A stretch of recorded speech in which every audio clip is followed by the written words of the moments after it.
Hello, everyone. It seems like my audio did not want to cooperate for the beginning of the drive, and I had done a beautiful intro. Welcome all of you to today's show. But I'm just going to have to do it again one time and apologize because I think the mistake was on my side. Sorry, Aiden. Sorry, Max. But as I was saying in the imaginary version of the start of the show, very happy to be starting today at Tembi with some beautiful elephants that were flapping their ears just as we got there. And then, of course, some water buck that are looking at the elephants like they're doing crazy things. So hopefully today will be quite an action-packed 30 minutes. I mean, a girl can dream, right? Where we will be stalking creatures from Africa all around. All different places of Africa using these wonderful cameras. I must say, I do love camera traps. I find them as one of the best things in the world. But of course, as some of you may know, this is a live and interactive show, so please feel free to send questions, comments, hellos, hopes and dreams and all the relevant things so that we can just chat a little bit longer as we go on the show. Now, we have our first hello for the afternoon, which is Glenda Newman-Craft saying, good morning from a bitter, cold 12 degrees from La Grange, Indiana. Oh, well, to be honest with you, Glenda, I think 12 degrees sounds a little bit better than the heat that we're having today. Geographically quite far from where the elephants are, but I think we can feel the heat in South Africa in general. The last couple of days have been really, really hot. But today, also here in the Hoedspruit area where I am, it's been nice and overcast, it's sort of the same as what you can see at Tembi down in KZN. And at least some of the animals, like the elephants, are coping in the heat and helping themselves to cool down because, when it's hot, we miss the cold. And when it's cold, then, of course, we want a little bit of warmth. Why, we must just all move to the tropics to enjoy wonderful weather year-round. Anyway, I digress. Penkali, hi, you say to everyone. And Ozzy John, you say coffee time.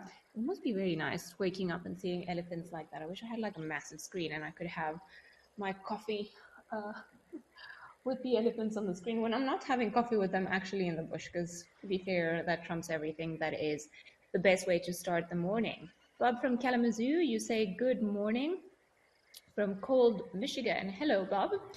Glad that you can join us yet again.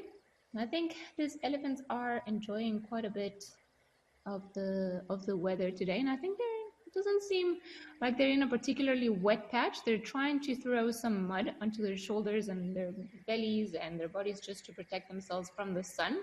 And they've been doing that for the last little while.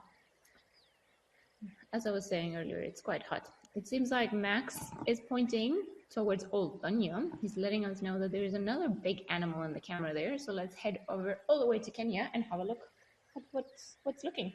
Oh, look at what's looking. This is great, Brain Alley. Oh, hello, beautiful giraffe. How are you doing? The Maasai giraffe. So this is a species of giraffe. Oh, look at that yoga. So the species of giraffes that you will be seeing in the Old Kenya camera is actually a different species of giraffe of the one that we get down in South Africa, which is really nice. In case you guys didn't know, they look kind of basically the same. A giraffe is a giraffe, right? A very tall, long-necked animal that has to struggle. Doesn't matter where it lives in Africa to just come down and then just have a drink. Seems like maybe we lost the Old Kenya camera, and then we are back on the elephants. Oh, and then it seems like a woolly neck stork has also joined the party. You see that little bird, very big bird on the right-hand side, just following the elephants. That's a woolly neck stork. Now, it seems like maybe our giraffe didn't want to be our friend. So in the fight of who's friendlier between the elephants and the giraffes, I'm going to vote for the giraffe. The water bug just seems very confused. It does not know what is happening. It keeps looking at the elephants, very puzzled. I don't know if it's wondering why the elephants were in that green water over there or what happened. Let's see what's going to happen. And let's just see what happens with these two. Sometimes elephants are just cheeky and they chase other animals just because they can. Okay.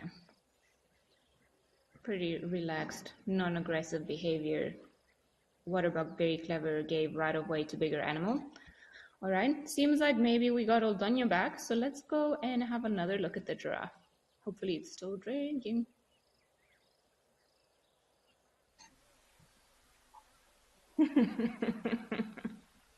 We couldn't have asked for a better pose, can we?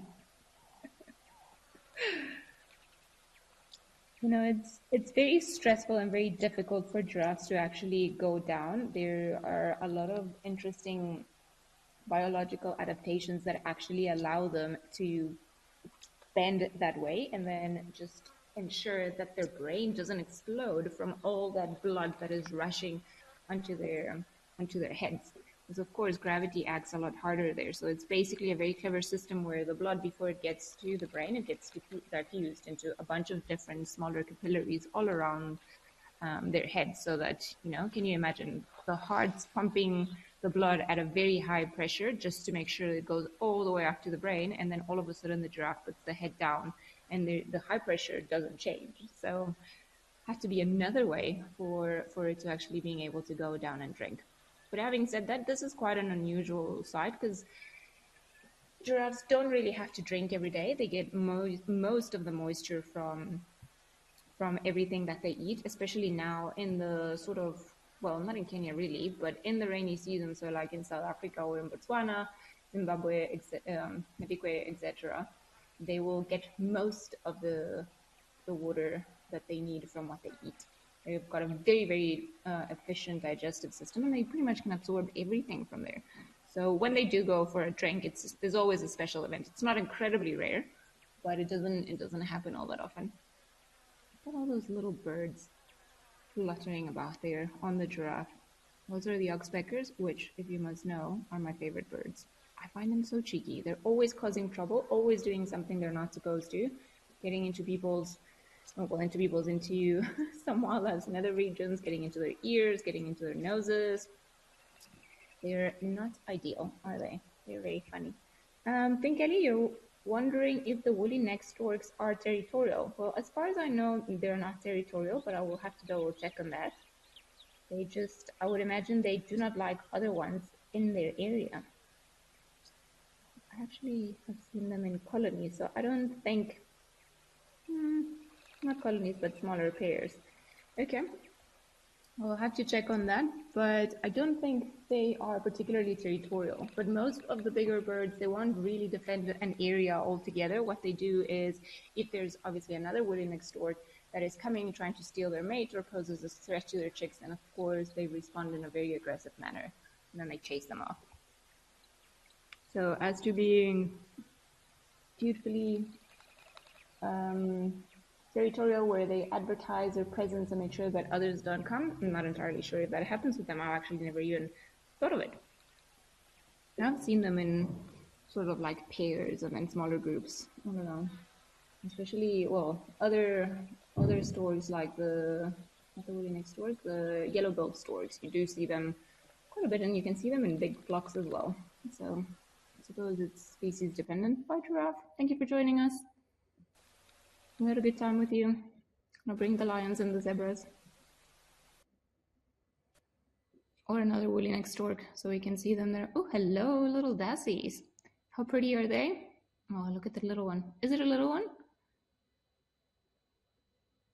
Oh, look at that one suckling from its mom. I hadn't seen that one because there's a screen open on my computer over there, but that is adorable. So this very interesting looking creatures that look almost like a giant cane rat are actually the elephant's closest relative. They have a very similar foot structure and a very, very long gestation period for their size. I mean, can you believe one of those takes as long as it does to come out? I think it's probably in the space of about 8 months, which is very long for such a small creature. They're very cute. Look at them.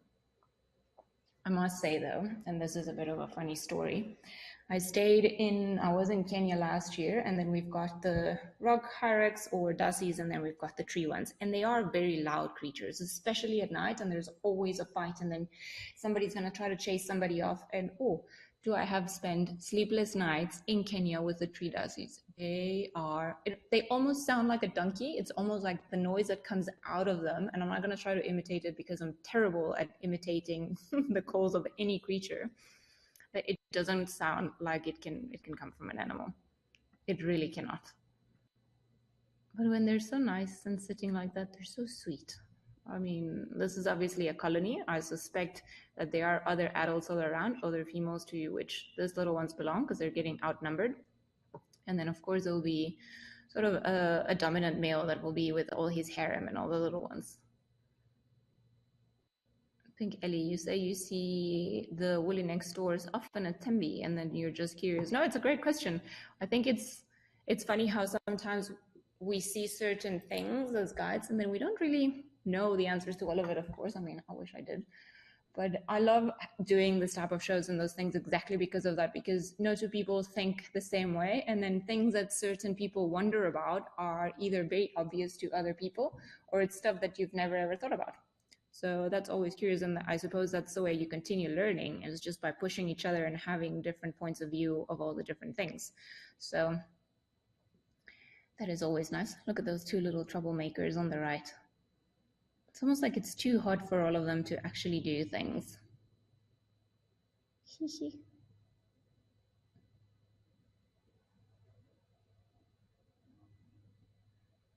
I mean, 1, 2, 3, 4, 5, 6 little ones and 3 females. I mean, it could be all of the guys for this ones. They can have more than one offspring, but we won't know for certain until we see them suckling from one another or from their mothers. They're, in terms of size, they're probably, the little ones are about the size of a medium-sized bunny, I think, if I'm not mistaken. Seems like we've got another big gray black animal at Shalati Sunrise. So let's go and maybe have a look there, because all of these beautiful dassies are looking quite sleepy, are they not? Ha! Buffaloes are also looking very sleepy. It is the heat, guys. It's very hot still. I mean, the temperature has started to go down because, of course, the day is finally coming to an end. So run about 6, 7, depending on where we are. Then it's going to be a lot nicer. And as the weather is going to start cooling down, then the animals are going to become a little bit more active. Certain creatures, like the elephants we're doing earlier, the rhinos, the buffalo, they have figured it out, and they have decided that the most clever thing that they can do is actually to lie in the water and then just spend the heat of the day there. If you ask me, they're the real winners in this, who survived the heat best competition. Because if you think about it, when it's really, really hot, all you want to do is just be in a pool and then pretty much do nothing. So it seems like we've got a group of male buffalo, and it's really not uncommon seeing them in the reeds there. It's one of the reasons, male buffalo, why it's so dangerous to go down onto a river if you can't really see what it is. The reeds are very long, and the buffaloes are not always the friendliest. We have a question from Saski Brenda maybe California. Good morning. Question about the mating lions on Tembi. It's been going on for weeks now, not days. If the lioness is on contraception, does she give off the same scent? The male has been continued smelling their rears and has continued to favor F70 and not interested in daughter, who has been seen mating with the other male lagging behind. Well, that is quite interesting. Not too sure as to what exactly is happening with the males there. I do remember that last week we saw them mating. So if she is on contraceptive, we would have to find out, first of all, what type of contraceptive that there are, but it's not uncommon for them to mate for a period of time, because sometimes they do ovulate. It just prevents the sort of the embryo from attaching itself to the uterus and then forming a fetus. So it is not uncommon for them to actually mate for a while. If it's been going on for weeks, then that's a little bit strange. So there might be something that maybe is indicating some sort of hormonal imbalance in that female, because lions will mate for a couple of days, a lot for a couple of days, but generally not, they don't really mate for weeks with the same female for a while. So that would be interesting. That perhaps would be something that maybe the authorities of the park should look into. Maybe there's something there that's a little bit out of whack. I mean, it's not a train smash, and it's not something that is going to be really bad either, but it could just mean that there is a tad of a hormone imbalance. I don't know if this is normal, also considering that they're in contraceptive. I've actually been very spoiled, and I've mostly dealt with free roaming lions where there are really no contraceptives applied. But as far as I know, this shouldn't be happening. Now, it does happen every now and again as well that the males will favor a particular female over another one, especially if the one is more in heat or seems to, or is considered to be more in heat or in the peak of her cycle rather than the another female in the group. I kind of hope that this makes sense. It would be nicer if they decided to come back in front of the camp, wouldn't it? Gemma, you say you love seeing the Hyrax babies. I do too. They are adorable. I like them when they're quiet though. It's better when they're quiet. So it's funny because you can actually see a lot of their dung in the middle there. So they might not be the cleanest of creatures. Shame. But they are very pretty. They're, as I said, when they're quiet. Because when they are all over the show at night and they don't let you sleep, then maybe that's just not really the company that you want to be keeping. Seems like the Ellies are still at Tembi, so maybe let's just head back to Tembi to have a look there and see how their bigger relatives are doing. Because, I mean, even look at that little one. It's just sleeping there with its head tucked on top of a rock like a pillow. Oh, hello, Big Bull. It's quite an interesting character with both his ears torn in the same spot. It's almost like he didn't choose the right place where to go, and then, of course, he got that massive tear in both ears. It's sort of can a little bit in the space where it is affect the cooling down mechanism for the elephant, but it doesn't really, affect him negatively in the bigger scheme of things. It's also very easy for us to identify him thanks to those tears in the ears. That's generally how most of the researchers do it. Of course, sort of any important markings or obvious features that stand out, like tusks, wounds, and things like that, help identify animals better. But if not, generally, the tears on the ears are what the researchers use to pinpoint individuals. They do have to keep them updated because elephants do continue to walk through bushes that are very thick, and then of course they get new injuries and so on. So they get new tears. So it's one of those things where, you've got to download the update every time. Zygote, you're saying hello. Well, hello to you. Whew. I'm going to try to say this name correct. Viraragavalu B. I hope I said it right. You say it's very beautiful. I agree with you. I think watching elephants in the water is one of my favorite things. Maybe I'm just jealous. Maybe I wish I could have such wonderful mud baths all the time. Would do wonders for the skin, apparently, if you ask all of this baths and so on. But I think this boy has had enough of the mud, and it's funny because he seems to be walking sort of the same trail as the other elephant did before. And you see when he was there a little bit earlier, he kind of just stopped, and you could see that his one foot was hanging a little bit off the ground, and then the trunk also stopped. It's interesting how sometimes you can see how they're plotting things and how they're thinking about where to go next and how to walk and how to approach things. So it doesn't look as big as the other one, so maybe this is one of the, what you call or would call the Ascari. So it's just a younger male that shadows an older male, and it learns the tricks from the older males, where to go, where the best water holes are, how to behave, or just generally how to be a better elephant. Maybe he was deciding on what to do, and he was like, do I want food or do I want water? And now we know what he chose. He wouldn't have been able to, or it didn't seem like he could drink a lot from where he was standing earlier, because it looked very green, a lot of algae, and then of course a lot of mud that he was spraying everywhere, but not enough water, or not water there for it to drink. So I think maybe that's what it was deciding. Food first or water first? Considering it's been a hot day, gotta give him kudos because he chose well. I would have chosen the same option. But if you go in the water, you're gonna pretty much destroy all of your efforts of getting mud everywhere.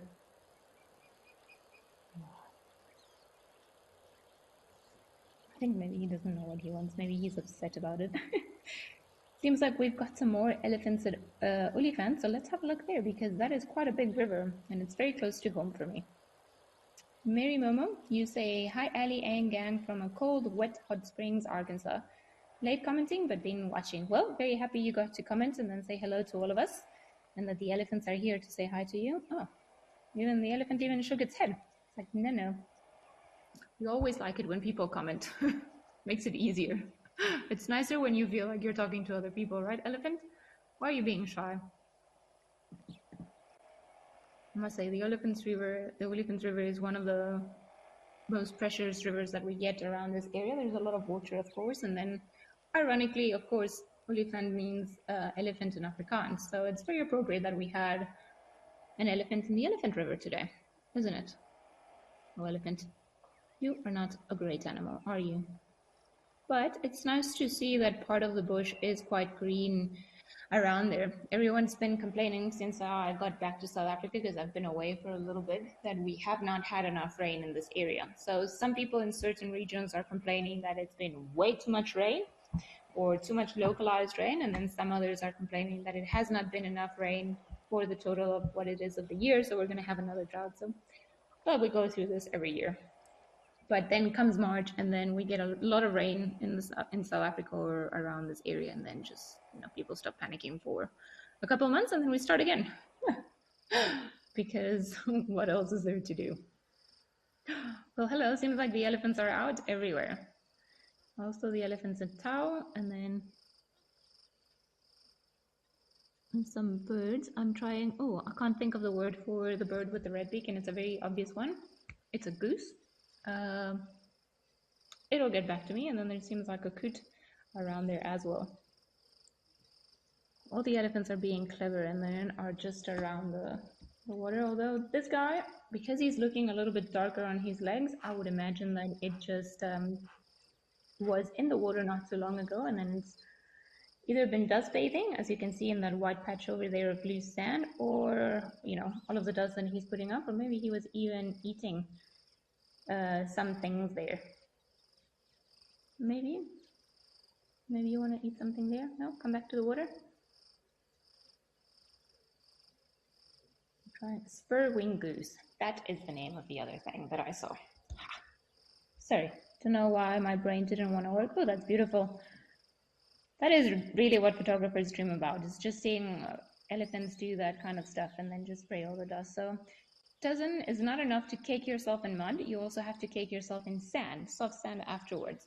Part of it helps, of course, with thermal regulation and making sure they put mud in the wrinkles in their skin, because then that, of course, the skins absorb the mud, or rather the mud gets stuck in the wrinkles, and then, of course, the humidity trapped in there cools the animal for longer. And then after that, have to apply a soft layer of sand to get rid of any parasites or any little things. All right, seems like this elephant doesn't want to stay with us too much, so it seems like there are some creatures that came back to Olifants. Let's see if the baboons are still around there. Maybe they'll be entertaining, having a drink of water or two. I think everyone's going down to the water today. Hello, guys. Oh, seems like there's some construction in the background if you wonder about the knocking noise. But there is a hippo complaining, and then, of course, all the baboons playing and going up and down the sycamore trees.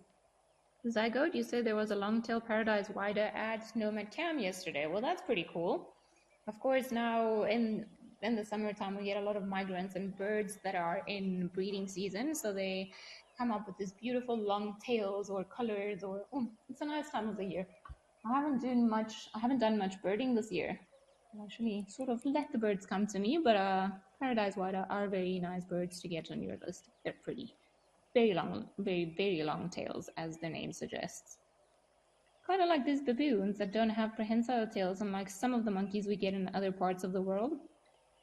Those are really there for balance, not really for holding on to things, unlike certain monkey species or primate species that I should say that you get in Asia or other parts of Africa. Or look, it's almost like it was snow.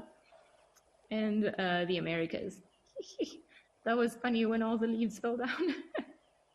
I'm sure there's a baboon at the top of the sycamore, and they're just potentially eating. I think I can see, particularly on the one on the left-hand side, some of the fruits, some of the figs.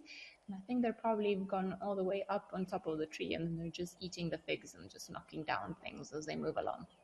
The good thing about trees like this one, like the sycamore figs, which are, by the way, my favorite trees, is that they don't really have a set season. It's almost like every tree has their own season. So you might find that a different tree gives fruits at a different time of the year, which is very nutritious, a lot of water content, of course, a lot of sugar, and animals can enjoy it throughout the year. So I've seen pretty much, I don't think maybe giraffes, I've seen them eat sycamore figs, but I don't put it past them. I've seen them eat a lot of sausage tree flowers instead. But of course, nyalas, bushbok, baboons, lots of creatures come and feed off the figs and the fruits. And then if the nyalas are clever, or the impala, they might just spot the baboons on the tree and then come sit under the tree, and then we'll just get the scraps of everything. Seems like there's another big tree there, damaged tree, and lots of baboons. What a big troop. Lots and lots of baboons all around. I think it was in one of the Wild Moments shows with James where we had a clip of a baboon, a young baboon that fell from a dizzy height and just being chased by something. Or I don't know, actually, if I remember correctly, it wasn't being chased by anything. It was escaping someone else fighting in the troop. It was quite dramatic. But it seems like today there's just too hot and humid for anyone to worry about. So you see there's one sitting on the top there, maybe just one of the sentinels, one of the males that is just looking out, making sure that there are no leopards, no wild dogs, no funky things coming to interrupt the peace of the entire troop. There's even a guinea fowl running around. It's funny, you know, we obsess about the weather quite a bit, but it's funny because it just dictates everything that the animals do. They're just so relaxed. Don't really want to do much. Seems like maybe we can just travel all the way to Kenya. So let's head over to Oldonyo. See if maybe our giraffes are going to stay there.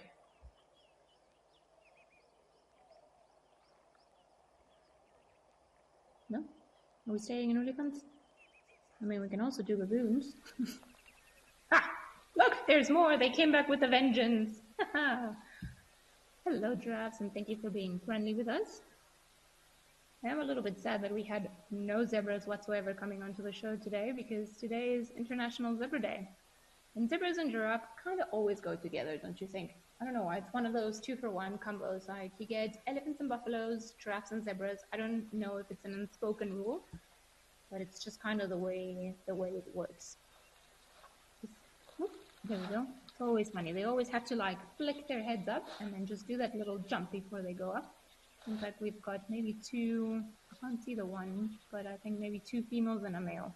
So the one in the middle has got very, very thick, very bold horns, so that would be the male. And the one on the right-hand side seems to have smaller, hairier ossicones, so the horns on the top of the head that are facing towards one another. That would be a female. And the one on the left might just look like another male. I would just like to see your neck better. Well, this is a very beautiful sight to actually end up the afternoon. That's nice. Thank you, giraffes. You can tell it's been really hot in Kenya just by the amount of water the giraffes are drinking. Hey, no need to waste the water. Don't be unfriendly.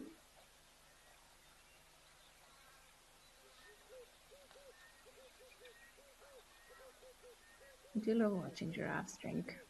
That is one of the best things. But on that happy note, let's just enjoy the sight. And I'm just going to thank everyone for coming and joining us today. Hope to see everyone on Thursday and have more interesting sightings and conversations. Goodbye for now. See you guys soon.